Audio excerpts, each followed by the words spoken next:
Hey friends, welcome back to the channel. Hope you all are doing well. We're back in the garage, and this time around, both race cars in the garage right now. Got the TSX, got the EG over there. We're gonna be doing some work on this guy here. There really isn't much to do on the EG. I think I've got like a rearview mirror bracket that I need to install. Probably won't really even put that in a video at all, but yeah, this guy is gonna be the main focus for today. So on the list of things to do, looking at my phone here, we gotta do the clutch master cylinder. I know that job is kind of a pain in the butt based on where it's located on this car and like 8th gen Civics, and basically any newer car clutch master cylinders are a pain in the butt to get to. We've been having a bit of an issue with trying to get into gear, grinding gears, so we're gonna swap that out. Hybrid Racing sent us their clutch master cylinder kit for the TSX specifically, so that definitely should help out the issues that we have going on right now. And then something is really loud on startup, a loud squeaking sound, and we're pretty sure that the suspect is the power steering pump. Basically, I'm going to be doing the diag just to verify that that is the power steering pump that's making noise. And then from there, if it is, I'll probably swap it out. We have another good OEM unit, used OEM unit that I can throw in there. And then on top of that, an ATI damper as well. You guys have seen me install it on my car. I've actually done a install or a how-to video on it as well. So I'll be doing that. And from what Charlie's telling me, the ATI damper might be a different diameter. So now I'm gonna have to try and figure out what the right belt size is gonna be as well. And then from there, I gotta install some upper control arms, some custom ones that we're trying out. But that's pretty much the list for today. So hopefully we can at least tackle most of that list. Filming and doing the work on the car makes it take extra long. So I'm gonna try to hunker down, get some work done, and try to get some footage of it at the same time.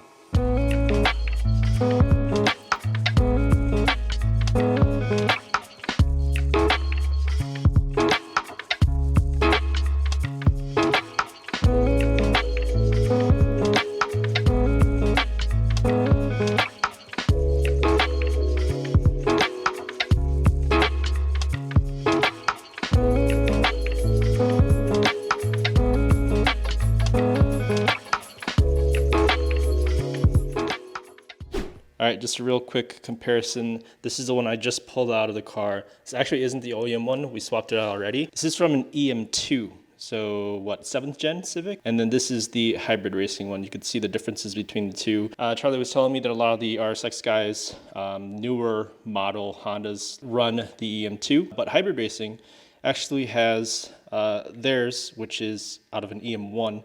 And it's calibrated exactly for the TSX. You can see that this is a custom billet yoke that they put on here, and the length is as it should be for a TSX. A couple of these clutch master swaps that people do, you need to actually swap the TSX rod to the new one. With the hybrid racing one, you don't touch anything at all. You install it as is, and everything is calibrated for the TSX ready to go. I just need to swap this little paper gasket over, a little flimsy boy there, onto the hybrid one, and back in it goes.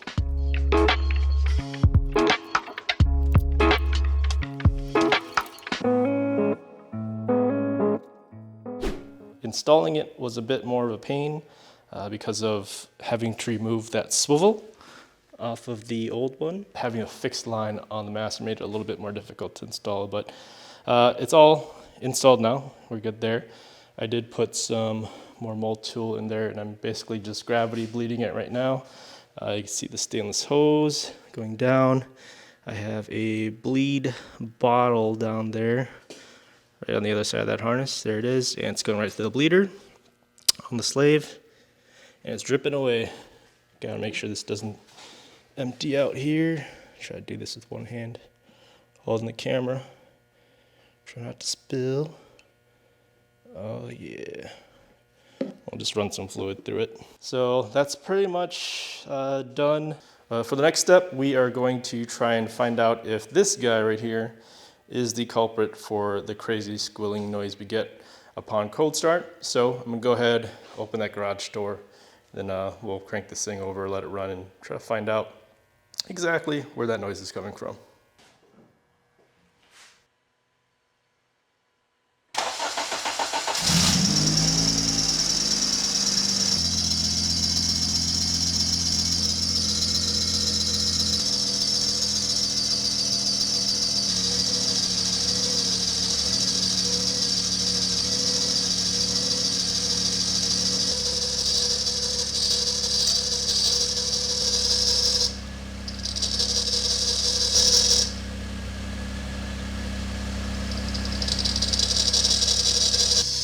Alright, so if I spray a little bit of brake cleaner onto the tensioner pulley, kind of really doesn't do anything, and actually kind of gets louder. If I spray it on the alternator pulley,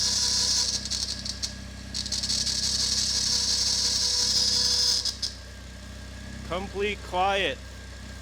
Complete quiet.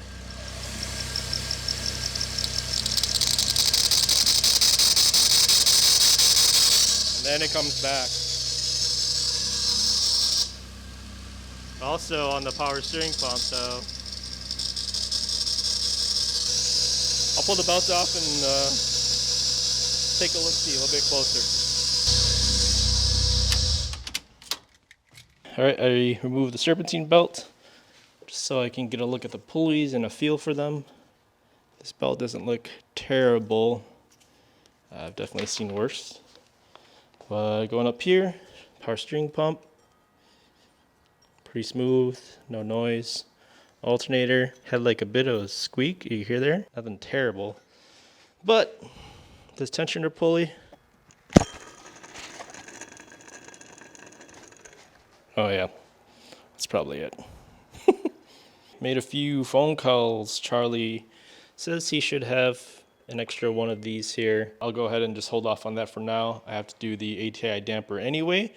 So we're gonna go ahead, jack up the front of the car, get this wheel off this corner, so we can gain access to that crank pulley down there, get it off, and then we'll go ahead and press that damper on, the ATI damper. That is a press fit. We've got the install kit for it though, so OE definitely looks bigger. So that's gonna mean that we're gonna need a shorter belt. Got a couple belts in here. Yeah, that's definitely smaller than the OE, but there's a couple belts in here that we can try out. If not, we'll try to get as close of a measurement as possible, and then we'll run to the parts store.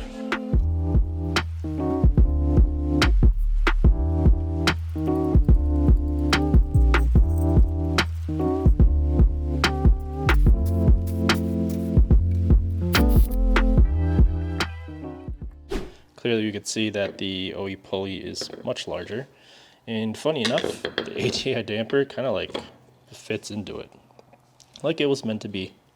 But that is gonna mean we're gonna need a shorter belt. That's okay, because Charlie will be bringing that tensioner pulley a little bit later, but I can still utilize the old one up there to try and get the right measurement for the belt, and then we can just replace that tensioner pulley later. I also have the ATI damper install kit right here.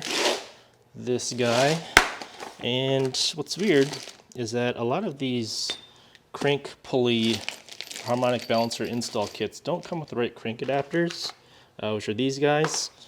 That's why Charlie himself has made a bunch of these crank adapters for our Hondas. I use Charlie's crank adapter from my B series all the time, and here I have one for the K series, so this should make the install very, very easy.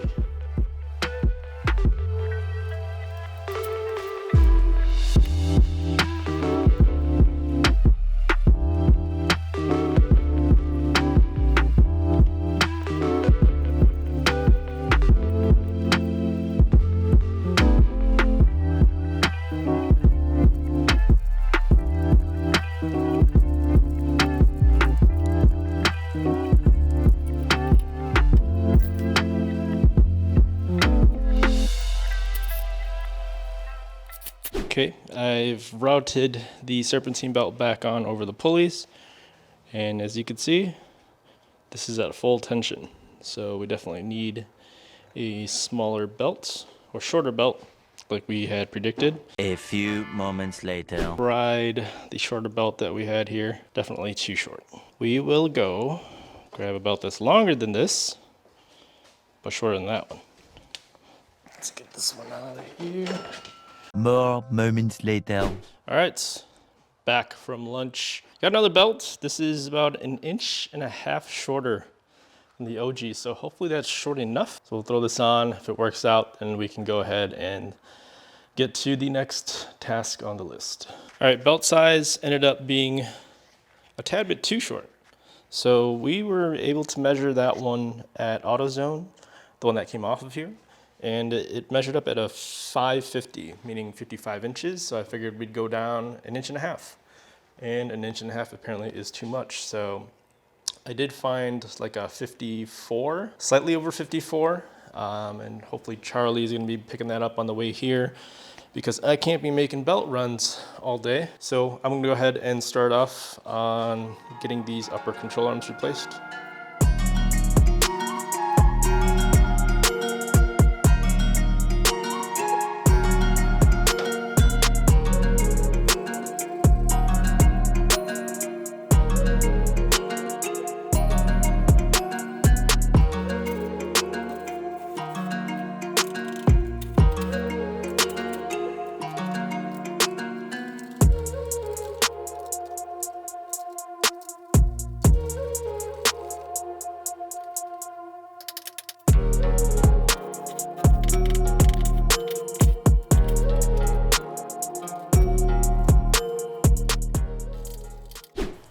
Updates. Some time has passed. Sun is dropping beyond the trees, the horizon there. Audio sounds probably a little bit different because my mic died, so it's charging right now. But just gonna update. Charlie showed up with a couple different more belt sizes and they still ended up not being the correct length. When I was in the parts world, some 10 years ago, whatever, the part number here typically represented the length of the belt. So 535. That's supposed to be a 53.5 inch belt, and 6 is the suffix to identify that it's a 6-rib belt. We crossed this number to an O'Reilly's belt because this is Duralast, this is AutoZone, and it had the same part number on the packaging, but right below it, it said like 54 and like 1/4 inches or something like that. So I don't know when that changed, but the part number there doesn't really correlate to the length anymore. So that's why has been making this a little bit difficult. But out of the 2 belts that Charlie did get, we took the shortest one and routed it. And it fit, but it was just a tad bit too loose. Definitely would have thrown the belt if it was like, high RPM conditions. If we could have that belt that we just tried and a 1/2 inch shorter, it would be perfect, absolutely perfect. So Charlie is picking up one right now, and we can finally close this chapter of today. Charlie did also bring a brand new tensioner pulley on there. We just threw one on. Nice and smooth now, no more noise. So I am excited to hear this thing when it starts. But also, while I was waiting for all that, front coilovers were removed so that I could replace the control arms, the upper ones. The team was a little bit concerned about how much thread we had engaged into the lower mount. And I don't know if I'm just behind times.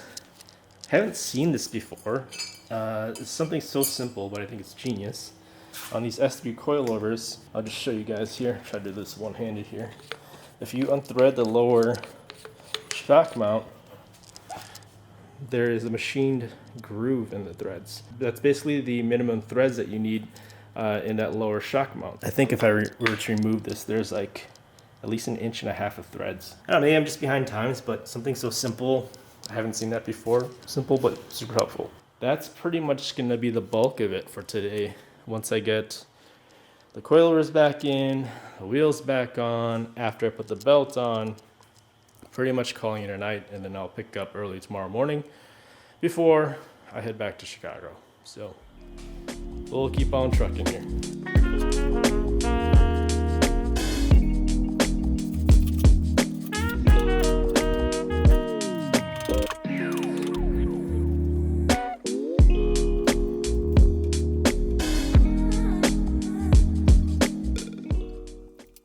Actually, you want to start it up? Feel the clutch pedal?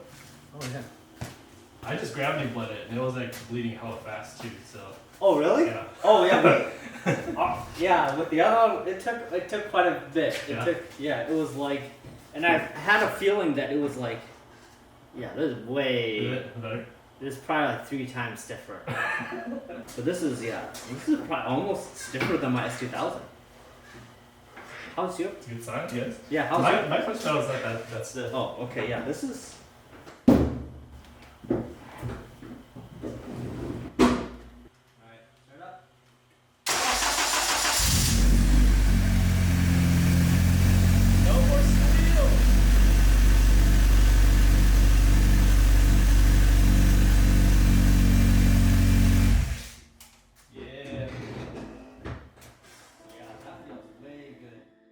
All right, I think I'm gonna be done for the day. It is almost, I think it's probably past 10 p.m. right now.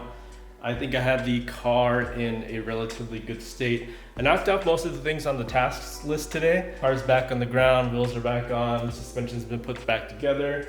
And then I did some cleanup in the engine bay a little bit, cleaned up some of the wiring. Tomorrow, I am heading back home, but I'm gonna come here early in the morning to just knock out the valve cover and a couple of hybrid racing goodies. But I'm happy where I'm at now. I'm pretty much just gonna call it a night, and I'll be back here in the morning. So if you guys like the video, go ahead and give it a thumbs up. If you guys wanna stay up to date with the TSX, the EG Comp School, racing, endurance racing, all that stuff, go ahead and subscribe to the channel. Questions and comments down below, and if you guys want to share the video, it definitely helps out the channel. Until next time, stay safe, stay smooth. I'll see you guys in the next video.